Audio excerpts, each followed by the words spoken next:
Hello and welcome to another League of Legends tutorial, and in this one we're going to be taking a look at one of the most fundamental and important principles in solo queue and League of Legends. And no, this really isn't a clickbait. We're going to look at a game where the determining factor was how they adapted their pathing, their objectives, their goals based upon what was happening on the map and turning plays against them into plays in their favor. And we will be looking at the game from the perspective of obviously the junglers, but I will include some talk about the support because as a mid laner, as a support player, a lot of these decisions and principles apply to your position as well. So hopefully, even though we are focusing on the jungler players, it'll still give you enough of an idea of what you can do from your position in terms of reactive pathing in order to carry some games. Now we don't need to draw on the introduction much longer than that. You can watch the Lee Sin walking straight into the river bush, chasing down a Karthus. Now this is why it's important if you have anyone on your team and you are buying immediately as soon as you log into the game, you're sprinting to that river, it can allow you to make a level 1 play. However, in the Karthus' case here,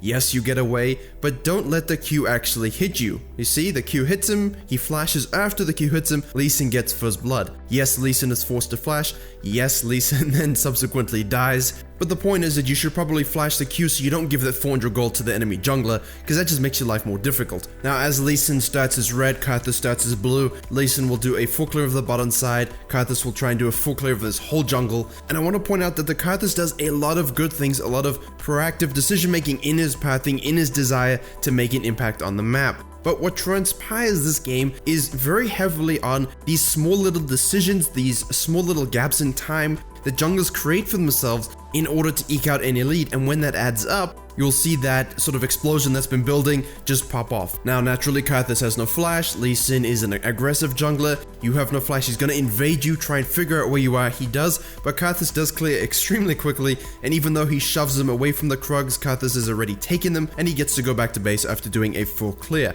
Now Lee Sin, this gives him priority on falling back, taking the crab, taking his blue side jungle, and that's important, okay? So even though no play was made, his team knows where Karthus is, he knows where Karthus' next move will be. If he did a full clear, that means the first camps to be respawning will be that Gromp, and as you can see, because of this, Karthus intentionally flanks to the top side of the mid lane and ropes around to make the first actual gank.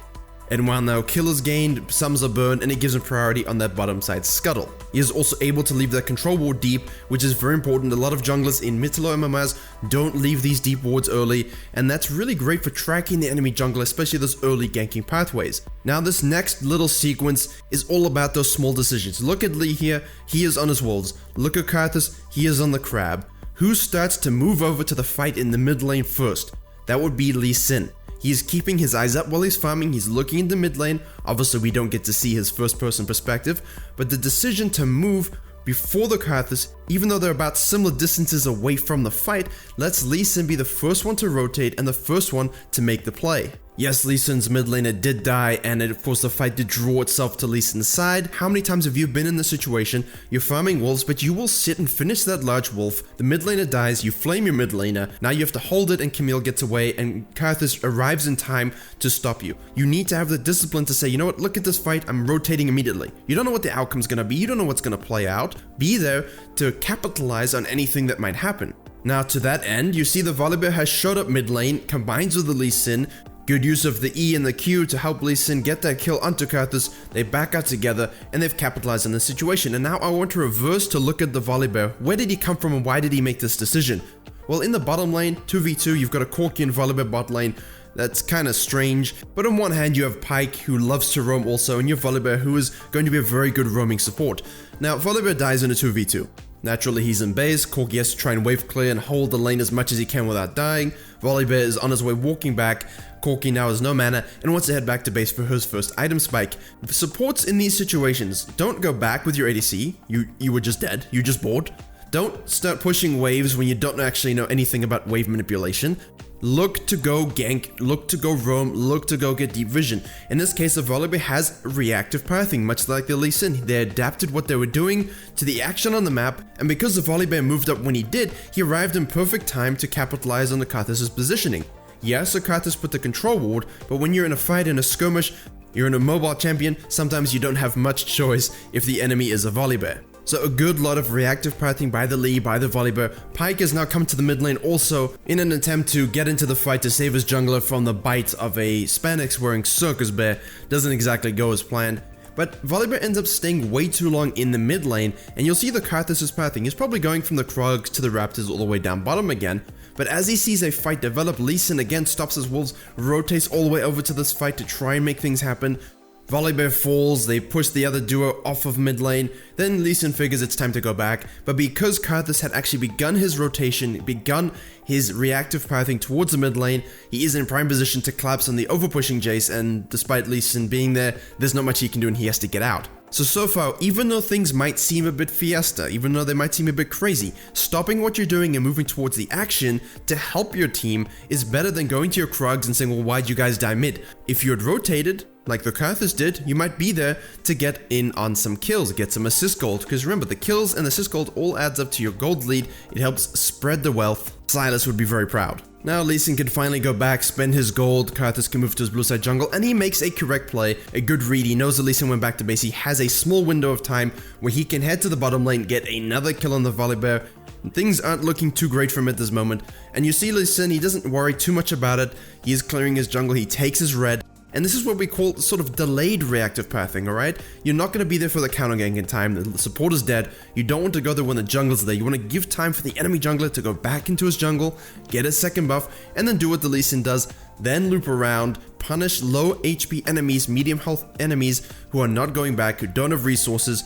You're level 6, you can take them out. What Karthus could have done, especially if you're an Evelyn or something like that where you can sit around a little bit, you know that a low HP bottom lane really should be feeding time at the zoo for junglers, but a lot of them will just say, hey, you know, 2v1, maybe I'm not going to be able to actually make a play here. But the Karthus could have waited in the bush, baited in the Lee Sin. I'm not sure it would have made too much of a difference to the outcome given that Lee Sin had that ultimate. Karthus also almost killed the Corki with his, as you saw. But again, it was the Karthus making a good gank, it was a laner fighting, it was a laner dying, Lee Sin simply rotating to clean up the scraps, coming in at the right time, holding off on his aggression till the right moment to pick up some kills.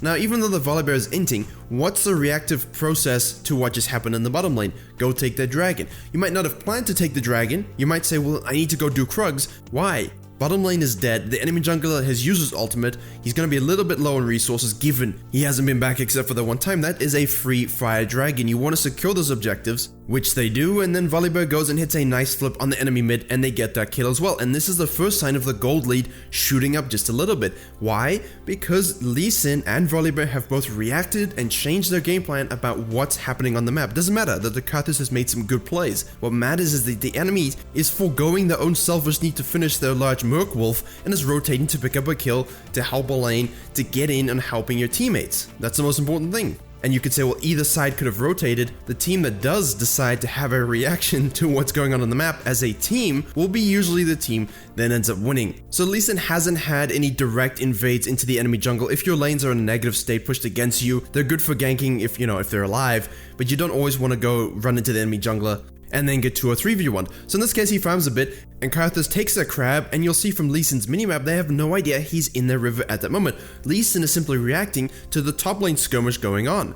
And because he arrives at the exact right time, he didn't hesitate, he saw the fight, he's like, I'm going to the mid lane. Karthus finished his crab and then rotated up.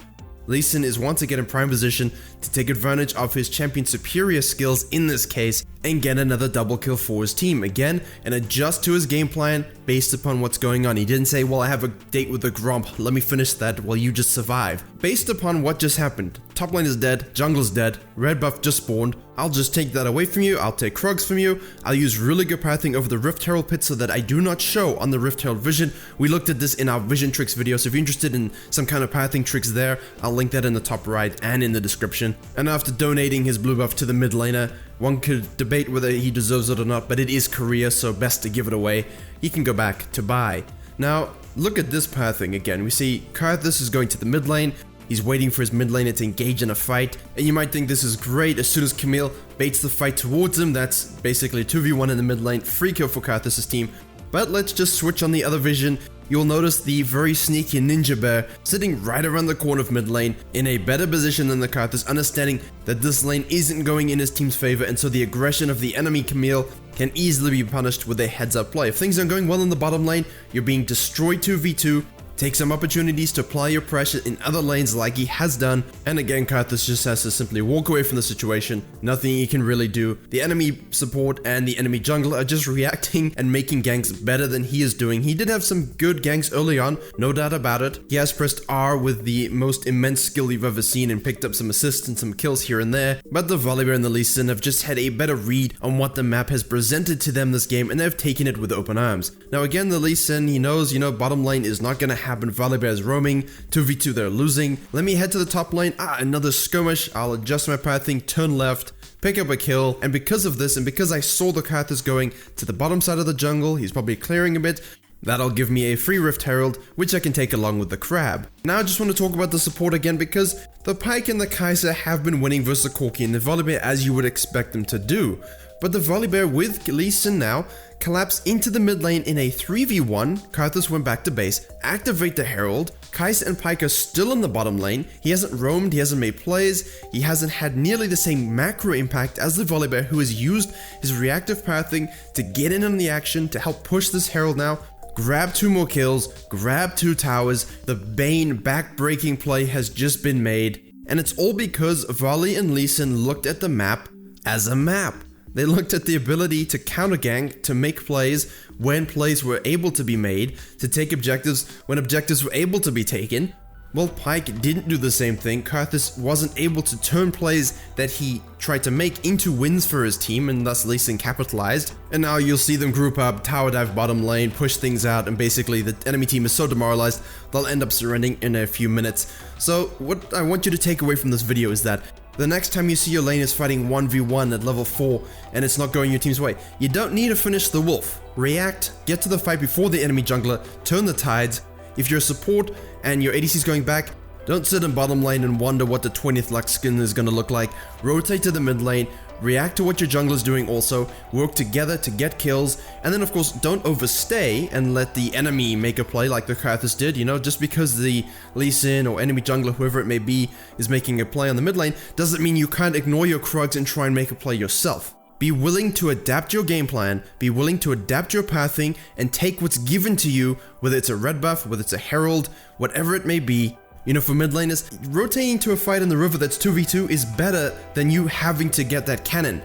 The fact that you take that cannon and get to the fight late and your team's lost it is on you. You could have been that difference maker instead of getting the cannon minion. So keep that all in mind. I hope you were able to enjoy and learn something. Watch some Lee Sin flying around the map, Genji Peanut for you. Please do like, share, and comment if you did. It really does help the video and the channel. Consider joining to officially become a member and help support the channel. Subscribe for more League of Legends videos, guides, tutorials, opinions, maybe a montage, who knows, coming very soon. And as always, I will see you all in the next tutorial.